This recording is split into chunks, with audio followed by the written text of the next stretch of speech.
Most people have had that feeling at some time. And if you haven't, there will be a time when you do, when you feel like God is doing a number on you.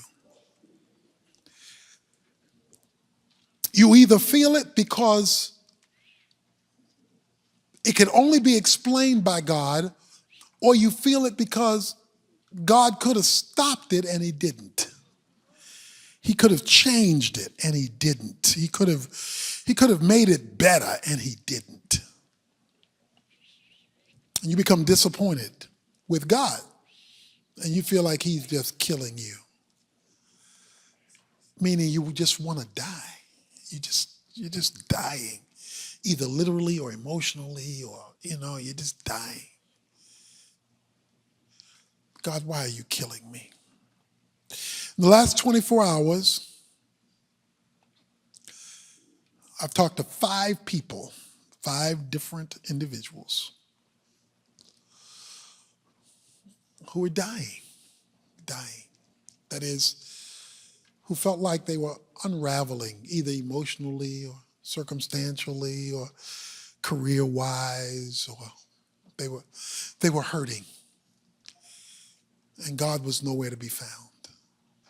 In fact, sometimes it looks like God is toying with you.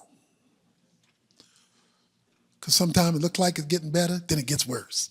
It looks like it's getting better, then it gets worse. Then finally it looks like he answered your prayer, and they ain't not answering your prayer. You feel like he's killing you. Because I'm praying to you and it's not getting better. You tell me you love me.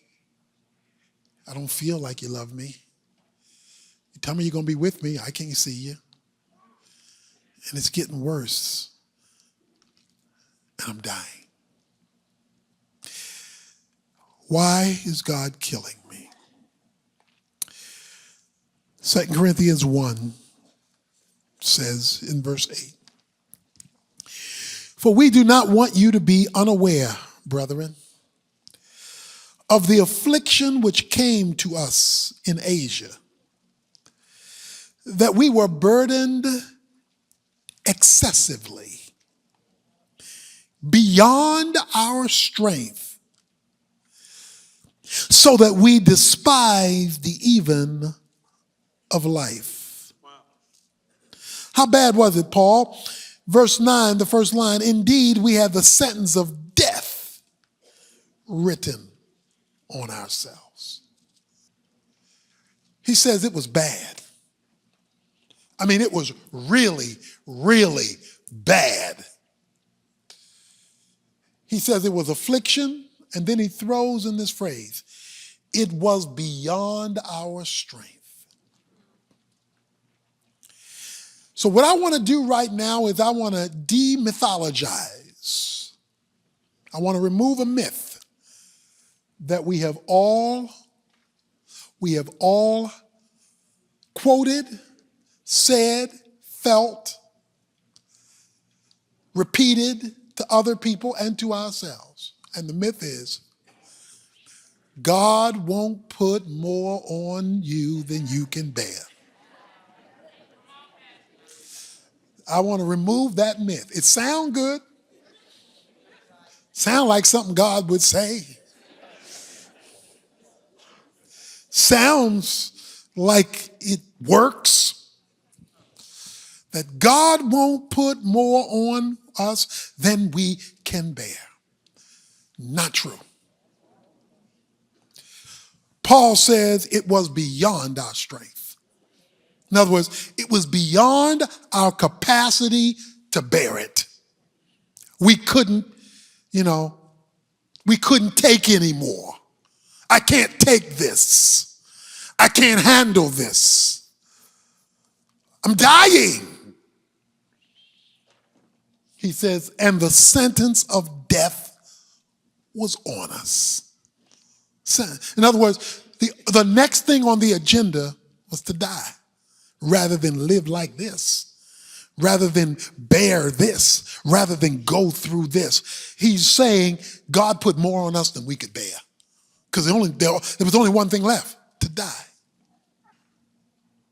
How many of you been through that? You just want to die. You want to die. You know? Maybe you're too scared of dying, but too afraid to live. Too afraid to die, but don't want to live anymore. You know? Dying. He says it was all over me. And it was more than we could bear. Sunday, we talked about a phrase in knowing God that said, being conformed, the fellowship of his suffering, being conformed to his death.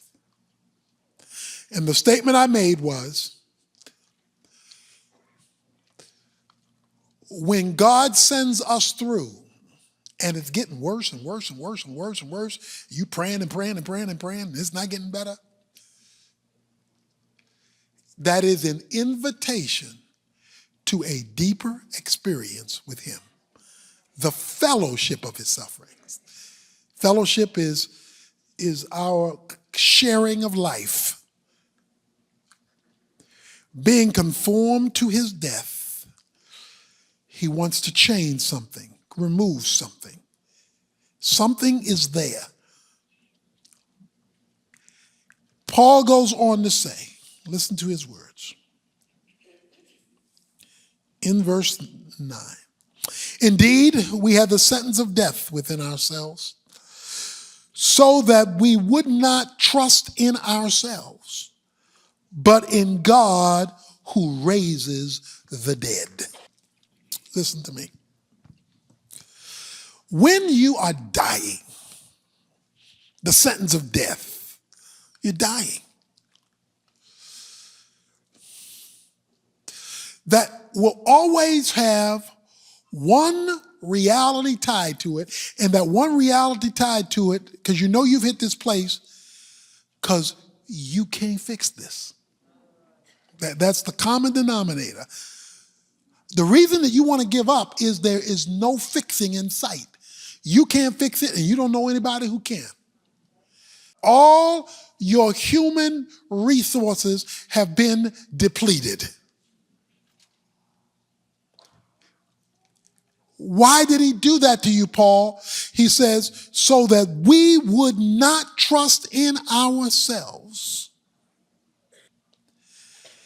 God allows us to get to the point where if this is ever going to be fixed, he is the only one who can do it.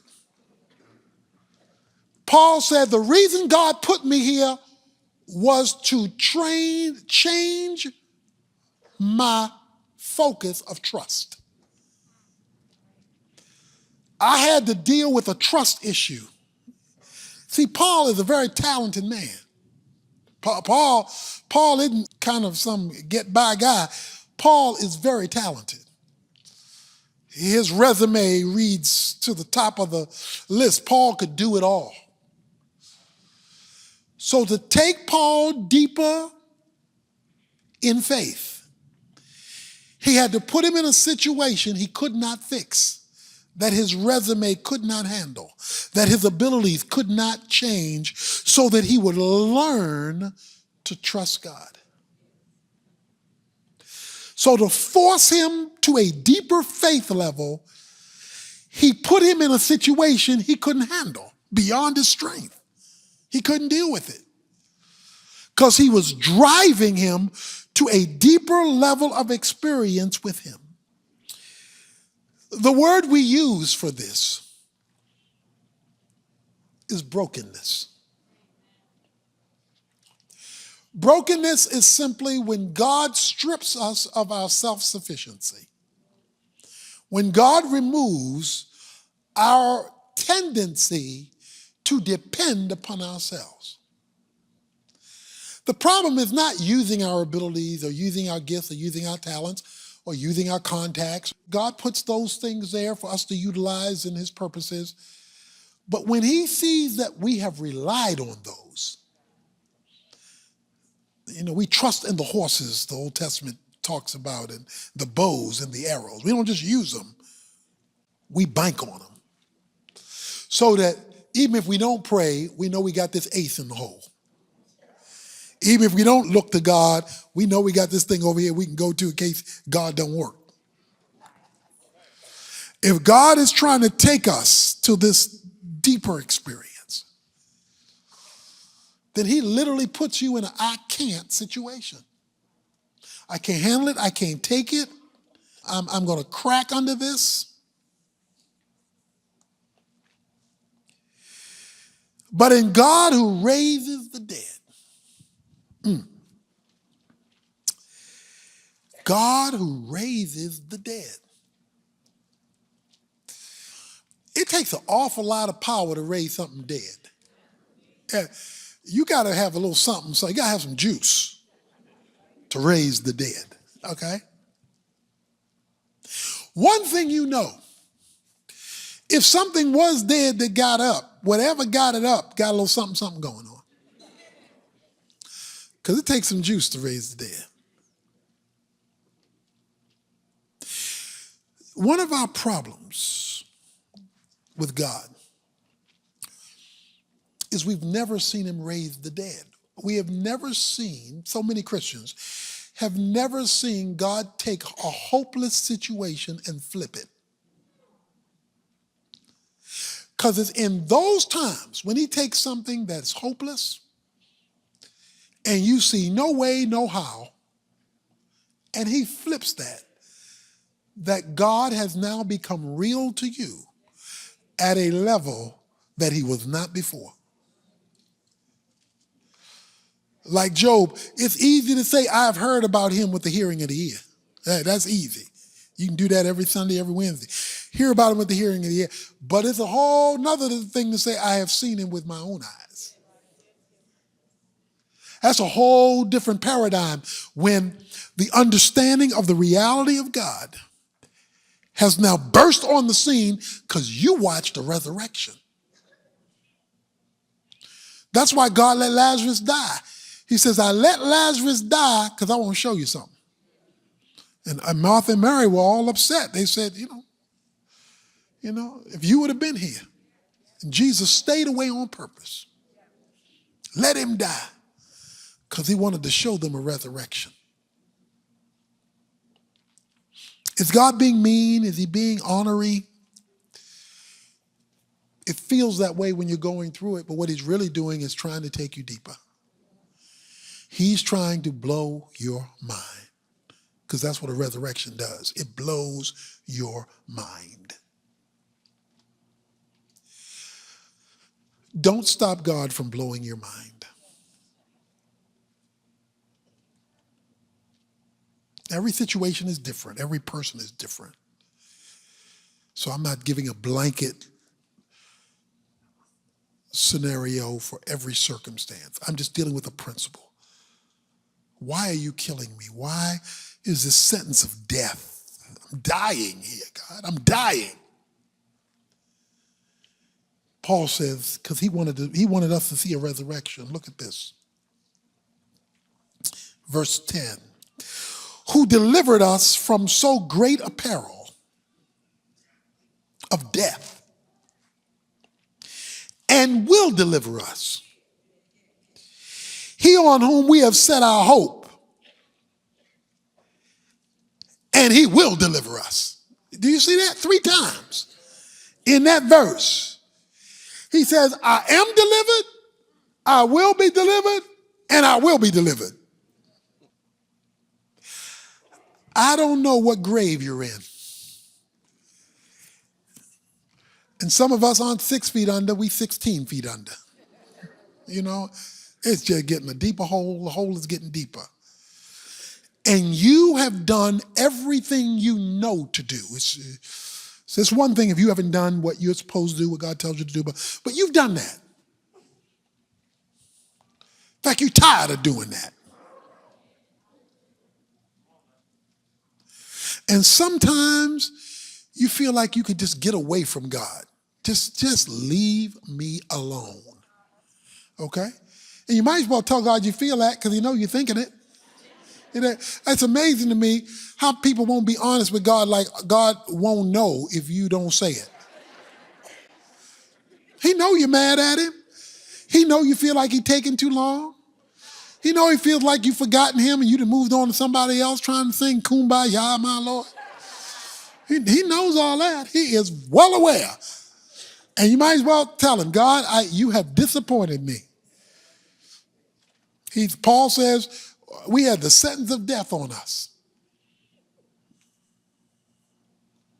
And God did it so that God might let us see that he raises the dead and will deliver us. We have set our hope on him. Verse 11 says, you're joining us and helping us through your prayers, so that thanks may be given by many persons on our behalf for the favor bestowed on us through the prayers of many. Don't be ashamed to pray and to call for prayer when you're in your cemetery. There's some people here tonight who are in a cemetery and you're just looking for your headstone. You're looking for where they've dug the hole. You don't even need a casket. You're just ready to fall in there because you're tired. I didn't know we would begin our service the way we did tonight, but I think if Paul was here, he would tell you, when I was going through that time, my story wasn't over. Because I was ready. I thought death was the next thing. But that wasn't the end of my story. God delivered. There were some more chapters to be written. Don't give up on God. I know you want to sometimes.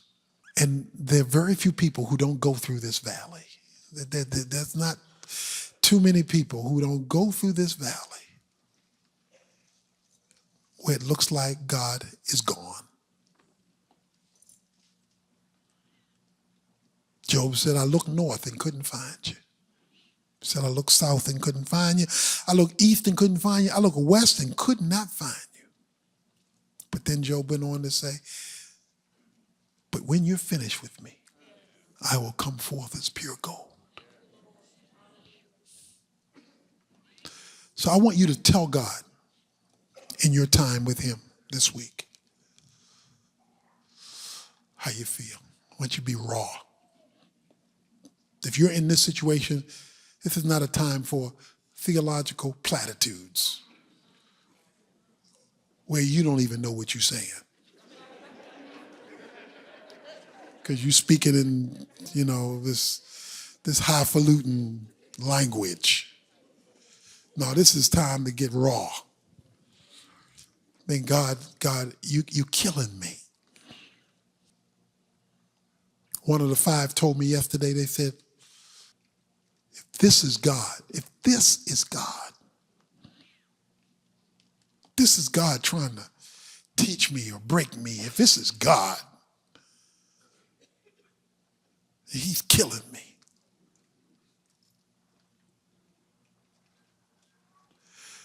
But that was the same one that got the phone call this afternoon that raised the dead.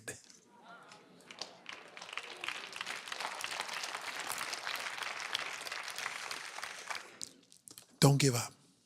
I know you're tired. I know you're hurting. I know you're crying. I know you're suffering. And I know sometimes he is hard to find. But remember, when God is silent, he is not still.